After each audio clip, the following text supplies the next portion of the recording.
ولا قوة إلا بالله العلي العظيم.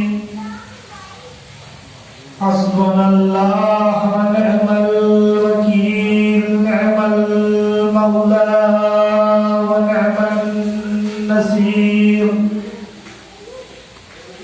أعوذ بالله السميع العليم من الشيطان اللعين الرجيم.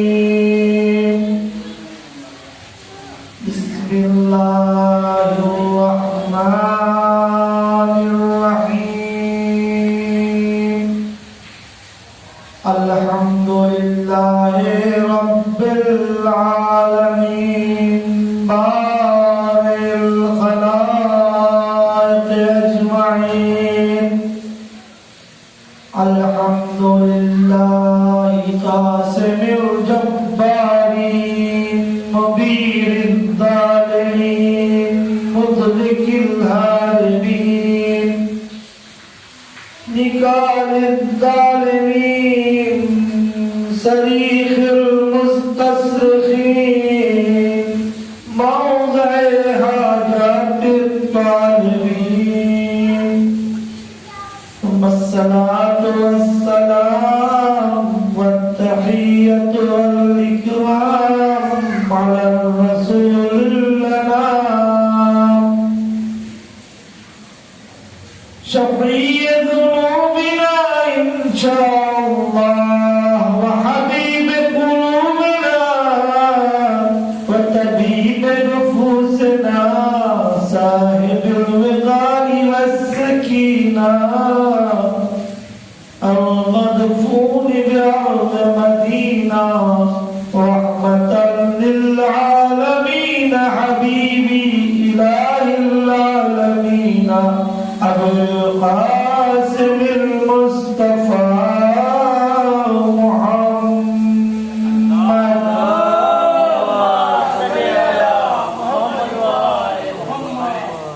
وعلى آله الطيبين الطاهرين المعصومين المظلومين المنتخبين المنتجبين المظلومين، الذين أذهب الله عنهم الرجس وتركهم تطهيرا.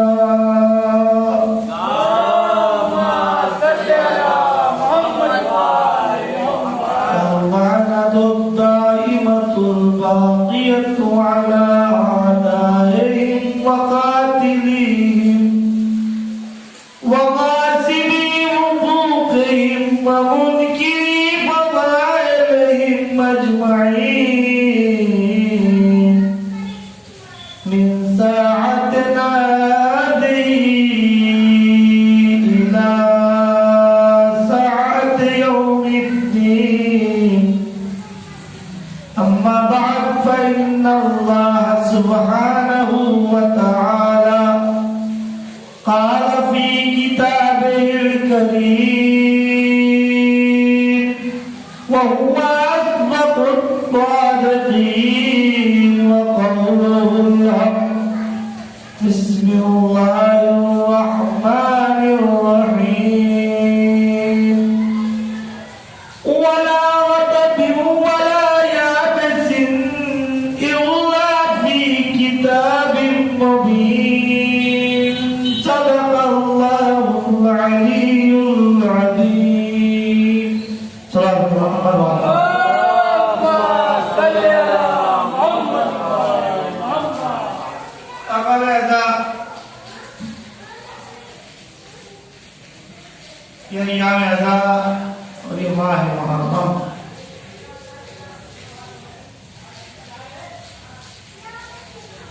صرف رو لینے کا مہینہ نہیں ہے، صرف ماتم کر لینے کا مہینہ نہیں، صرف جلوسوں کی برآمدگی اور شبیہوں کی برآمدگی کا مہینہ نہیں، بلکہ سر اپنے مولانا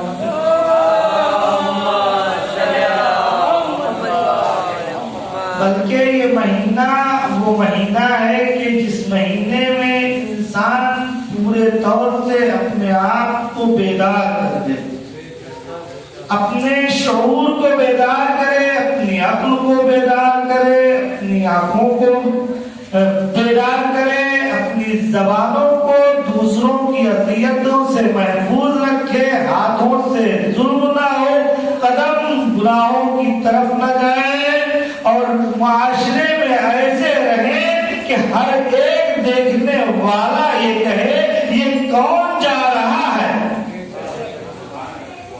اور جب وہ دیکھے تو انہیں دیکھنے کے بعد سوال کرے کہ آخر اس کے اوپر کون سی ایسی مصیبت آ پڑی ہے کہ اس نے اپنے آپ کے اندر اتنی چینجنگ اور اتنی تبدیلی کر رکھی ہے۔ تو عزیزان گرامی اور عزادارو، ہمارا مقصد عزاداری جو ہے وہ حسینی مقصد کو بچائے رکھنا ہے۔ آج اگر ہم امام بارگاہوں میں مجلسوں کو قائم کر رہے ہیں، سڑکوں پر جلوس برآمد کر رہے ہیں، مختلف شبیہیں برآمد کر رہے ہیں، سبت پیغمبر پہ غم میں نوحہ و ماتم کر رہے ہیں، اپنے آپ کو ہم اس منزل پر لا رہے ہیں کہ جہاں پر ہمارے ہاتھ خود بخود سینہ زد ہو جاتے ہیں، تو صرف اور صرف اس لیے ہے کہ ہمیں حسینی مقصد کو زمانے کو پہچانوانا ہے کہ مقصد امام حسین کیا تھا۔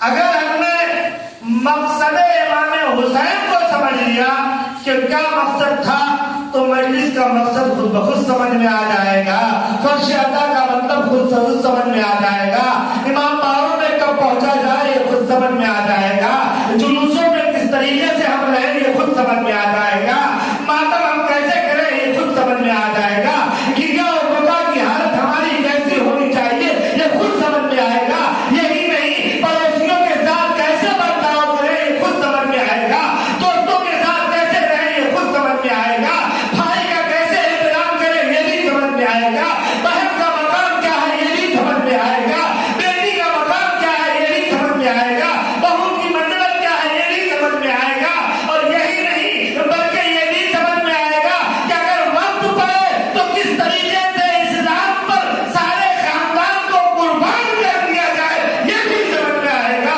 صلوات پڑھیے محمد۔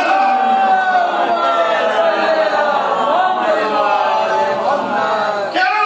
اس لیے کہ کربلا نام ہے اس درسگاہ حسینی کا کہ جہاں پر بھائی سے بھائی کے احترام کو بتایا گیا، جہاں پر بیٹے کے مقام کو بتایا گیا، جہاں پر بیٹی کے مرتبے کو بتایا گیا، جہاں پر بہن کے اس عالی مقام کو بتایا گیا کہ جس کے بعد انسان کی آنکھیں کھل جاتی ہیں کہ آخر بھائی اور بہن میں محبتیں ہونی کیسی چاہیے، بھائی سے بھائی میں محبتیں ہونی کیسی چاہیے، ایک جوان بیٹا اپنے باپ کے سامنے کیسے چلے، کیسے رہے، کیا کہے، کیا بولے، کب سوئے، کب جگے، کہاں جائے، کہاں نہ جائے، یہ سب کچھ سمجھ میں آتا ہے اگر علی اکبر کی تصویر سامنے لے کر آئے۔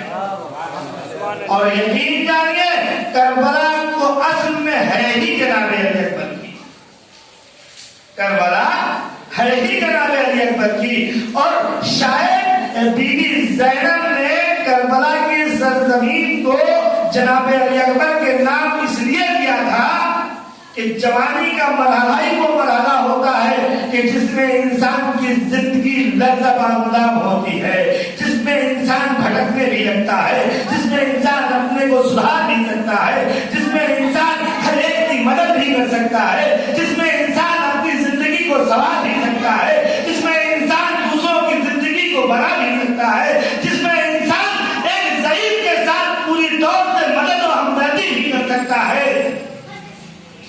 کربلا کا واقعہ آپ اپنی جگہ پر دیکھیے کہ کیا مجال ہے کہ ایک برابر کا بھائی اگر اس نے اپنے آپ کو غلام ماں کے کہنے پر تسلیم کر لیا تو یقین جانیے طبیعت عباس اور مزاج حضرت عباس کے خلاف ظاہر میں واقعات رونما ہو رہے ہیں، لیکن بھائی کے احترام میں کہ بھائی بھائی کو آقا ماننا ہے، جب تک آقا اجازت نہ دیں گے تلوار میان سے باہر نہ آئے گی، جنگ کو جائیں گے نہیں، پانی لینے جائیں گے نہیں، آقا نے کہہ دیا تو خیمے بھی ہٹا دیے جائیں گے۔ اتنا سبق اور اتنا درد اگر کسی اور مارکے کارزار میں مل رہا ہو تو تاریخ میں لے کر آئیے۔ آج نہیں، یہ 1400 سال سمیسر ہندی سے لے کر آج تک کی یہ پوری زندگی گزر گئی ہے، اور یہی نہیں، امام زمانہ اجل اللہ تعالیٰ فرجہ الشریف قیامت تک کے لیے، قیامت میں کوئی ایک ایسا مارکہ لے آئیے کہ جو مارکہ مارکے حسینی کے سامنے آ سکے۔ مارکہ حسینی کے سامنے کوئی مارکہ نہیں آ سکتا۔ نبی کریم کی زندگی میں جنگیں بہت ہوئی، لیکن نبی کریم نے کبھی یہ نہیں کہا کہ مجھے ایسے دوست اور ایسے چاہنے والے ملے کہ جیسے نہ آدم کو ملے، نہ نوح کو ملے، نہ شیش کو ملے، نہ زکریا کو ملے، نہ یحییٰ کو ملے، نہ یوشع کو ملے، نہ تو موسیٰ کو ملے، نہ ابراہیم کو ملے، نہ محمد مصطفیٰ خود یہ کہتے کہ ہمیں ایسے ملے کہ جو کسی کو نہیں ملتے تھے، کسی کو نہ ملے ہے تاریخ میں۔ لیکن کربلا کی داستان آپ دیکھ لیجئے کہ کربلا میں امام حسین علیہ السلام کہہ رہے ہیں کتنے لوگ تھے؟ صرف 72 تھے، اور یہ 72 کے 72 اگر انہیں زیادہ بھی مان لیجئے، تاریخوں میں جو اختلاف ہے لیکن مشہور 72 ہے، تو آپ یہ بتائیے ایک طرف 72 تھا، ایک طرف لاکھوں کا مجمع تھا۔ آج کے زمانے میں آپ یقین جانیے اگر ذرا سی پولیس بھی آ جائے نا اور یہ ہو جائے کہ باپ گرفتار کر لیا جائے گا، مارا نہیں گرفتار کیا جائے گا، تو گھر کا ایک ایک انسان نکل کر آئے گا، ابا چھوڑیے جانے دیجیے، کیا ضرورت ہے اس کام کو انجام دینے کی۔ لیکن کربلا کے میدان میں 72 تھے، اور سب کے لیے امام حسین نے یہ وعدہ کر دیا کہ دیکھو جو ہمارے ساتھ رہے گا اسے شہید ہونا ہوگا۔ لیکن اس کے بعد بھی کسی نے یہ نہیں کہا کہ ہم چلے جائیں گے۔ شب عاشور گواہ ہے کہ مولا نے چراغ کو گل کر دیا، کہا اگر یہ سمجھ میں آ رہا ہے کہ میں تمہیں دیکھ لوں گا تو میں چراغ گل کر دیے دے رہا ہوں، اور یہی نہیں بلکہ کہتے ہیں میں اپنی بیعت کو تم سے اٹھا لے رہا ہوں، اور روز قیامت اگر کہا جائے گا کہ تم نے حسین کا ساتھ نہیں دیا تو میں یہ گواہی دوں گا تم نے حسین کا ساتھ دیا، لیکن میں نے تمہیں خود بھیجا، تم جاؤ۔ لیکن یہ ایک بھی نہ گئے۔ ایسے میں علی کا لال اور فاطمہ کا دلارا زینب کا ماجایا کربلا کے تپتے بن میں آواز دے رہا ہے کہ جیسے چاہنے والے اصحاب مجھ حسین کو ملے، نہ میرے بھائی کو ملے، نہ میرے بابا کو ملے، نہ میرے نانا کو ملے، تو عزیزان گرامی غم حسین اور ادائے حسین منانے والے ہر انسان کا فرض یہ بنتا ہے کہ ایسا حسین ہی بن جائے کہ جیسا کربلا کے میدان میں حسین کے چاہنے والے تھے۔ سلوات پڑھیے محمد والے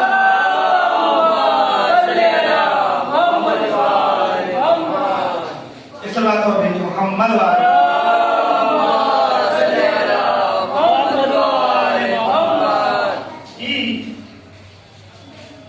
کربلا کی جنگ تحفظ قرآن کے لیے ہوئی تھی، کربلا کی جنگ تحفظ لا الہ الا اللہ کے لیے ہوئی تھی، کربلا کی جنگ تحفظ اسلام کے لیے ہوئی تھی، کربلا کی جنگ اسلام اور دین کے تحفظ کے لیے ہوئی تھی، کربلا کی جنگ منافقت کے خاتمے کے لیے ہوئی تھی، کربلا کی جنگ کفر کو نیست و نابود کرنے کے لیے ہوئی تھی، کربلا کی جنگ شرک کو برپا کرنے کے لیے ہوئی تھی، کربلا کی جنگ حقوق انسانی کو بتانے کے لیے ہوئی تھی، کربلا کی جنگ انسان کی وقار کو بتانے کے لیے ہوئی تھی، کربلا کی جنگ اللہ کے مذہب کو اجاگر کرنے کے لیے ہوئی تھی،